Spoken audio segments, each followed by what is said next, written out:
आप किसी के घर जब जाते हैं तो आप ड्राइंग रूम में एंटर हुए, ठीक है, मिसाल के तौर पे ये उनका ड्राइंग रूम है, ये ठीक है, ये ड्राइंग रूम है, आप यहाँ से एंटर हुए। अब ये सोफ़ा सेटिंग है, यहाँ भी सोफ़े लगे हैं, यहाँ भी सोफ़े लगे हैं, यहाँ भी सोफ़े लगे हैं, मिसाल के तौर पे यहाँ पे डाइनिंग टेबल है। अब आपने बैठना है तो कहाँ बैठेंगे? We need to be sensitive about these things. और एज अ मुस्लिम हमारे अखलाक जो है ना वो बहुत ही बेहतरीन होने चाहिए। मिसवाक कर लें तो नेकी की नेकी और सफाई की सफाई। यार बीइंग अ मुस्लिम ना बहुत सारी चीज़ें ऐसी हैं कि जिनको हम ओवरलुक कर देते हैं और हमें उसमें बहुत काम करने की ज़रूरत है। मैं आपसे एक सवाल पूछता हूँ, देखें, आप किसी के घर जब जाते हैं तो आप ड्राइंग रूम में एंटर हुए, ठीक है, मिसाल के तौर पे ये उनका ड्राइंग रूम है, ये ठीक है, ये ड्राइंग रूम है, आप यहाँ से एंटर हुए। अब ये सोफ़ा सेटिंग है, यहाँ भी सोफ़े लगे हैं, यहाँ भी सोफ़े लगे हैं, यहाँ भी सोफ़े लगे हैं, मिसाल के तौर पे यहाँ पे डाइनिंग टेबल है। अब आपने बैठना है तो कहाँ बैठेंगे? अब ज़्यादातर लोग कहेंगे क्या मतलब है, कहीं भी बैठ जाएंगे, भाई सोफ़े पे बैठेंगे और कहाँ बैठेंगे? नहीं, आप being a Muslim you need to be sensitive about where you have to sit. तो आप जब एंटर होगे तो आप ऐसी जगह ढूंढोगे कि जहाँ से बैठने की वजह से आपको उनके घर से एक्सपोजर मिनिमम हो। अब मिसाल के तौर पे आप यहाँ से एंटर हुए हो ना, और ये सारी सोफ़ा सेटिंग है, और यहाँ पे दूसरा दरवाज़ा है, दूसरा दरवाज़ा ये है जहाँ से उनकी घर की एंट्रेंस है। ज़्यादातर लोगों का ड्राइंग रूम बाहर से एंट्रेंस होती है उसकी गराज से। अब उधर से उनके घर की एंट्रेंस है जहाँ से मिसाल के तौर पे उन्होंने आपको चाय लेकर आनी है, घर वालों ने एंटर होना है। अब जब वो दरवाज़ा खुलेगा तो आपको पूरा घर उनका नज़र आएगा, तो आप फॉर श्योर अवॉइड करोगे कि आप इन वाले सोफ़ों पर मत बैठो, तो आप उस सोफ़े पे जाके बैठ जाओ कि अगर दरवाज़ा खुले भी तो आपको नज़र ना आए। अच्छा, बहुत दफ़ा ऐसा होता है आप जाके बैठ जाते हो और आपको टेंशन होती रहती है, लेकिन आपको समझ नहीं आ रही टेंशन क्या है। वो टेंशन यही है कि दरवाज़ा बार बार खुल रहा है और आपको शर्मिंदगी हो रही है कि आपको उनका घर नज़र आ रहा है। एक और बात, and we avoid this a lot, we don't know actually कि करना कैसे है। अब आपको जब छींक आती है तो आपने कैसे छींकना है, या जब आपको खांसी आती है तो आपने कैसे खांसना है। दो तरीके हैं उसके।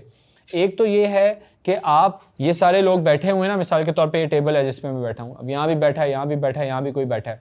नॉर्मली आपके बिल्कुल यहाँ पे पीछे कोई नहीं होता, तो आपने क्या करना है, आपने यूं पीछे करके यूं करके आप खांस लो, सही है।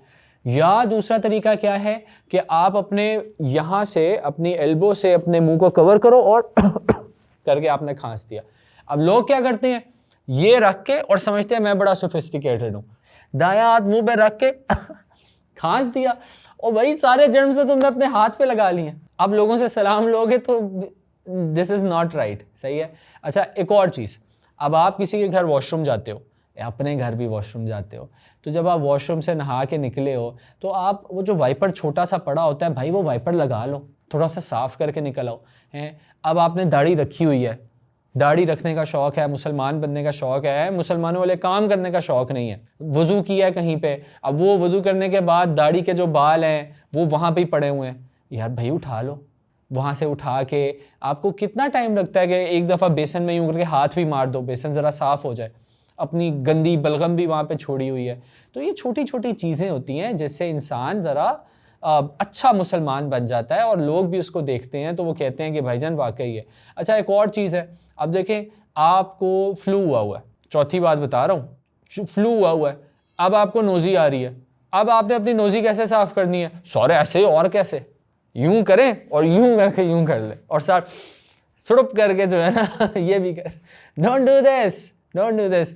जो पढ़े लिखे लोग आपके साथ बैठे होते हैं उनको उलझन होती है, होनी भी चाहिए कि आप अपने हाथ से यूं करके कर रहे हो और फिर ये टिश्यू पेपर, छोटा सा टिश्यू पेपर रखें, और आपको कभी इस तरह से आपको फ्लू हुआ है तो आप अच्छे तरीके से पकड़ के यूं कर लें और इसको फोल्ड करके आप यहाँ पे रख दें। और अगर आपको ज़्यादा सूं हो रहा है, आपको फ्लू थोड़ा ज़्यादा हुआ है, तो जस्ट टेक अ ब्रेक, जाएं जाके अपने नाक को अच्छे तरीके से ब्लो करके आएँ। और अपने बच्चों को भी हमें सिखाना चाहिए कि नाक को ब्लो कैसे करते हैं, और करना ही नहीं आता। अगर आपको दोनों नॉस्ट्रल्स को इकट्ठे ब्लो करना नहीं आता तो इसका एक जो बिगिनर्स तरीका है वो क्या है, एक नाक में यूँ करके हाथ रखें, एक नॉस्ट्रल को बंद करें और दूसरे नॉस्ट्रल से ज़ोर से आप बाहर को निकालें, तो आपका फ्लू ईजी हो जाएगा। फिर जब आप वापस आएंगे तो सूं करने वाले नहीं होंगे। We need to be sensitive about these things, और एज अ मुस्लिम हमारे अखलाक जो है ना वो बहुत ही बेहतरीन होने चाहिए। पांचवी चीज़ वो ये है कि नबी करीम सल्लल्लाहु अलैहि वसल्लम ने फरमाया कि अगर मुझे अपनी उम्मत पर मुशक्क़त का डर ना होता तो मैं हर नमाज के साथ मिसवाक लाजमी कर देता। क्यों? आज के मॉडर्न दौर में वो क्या है, टूथब्रश।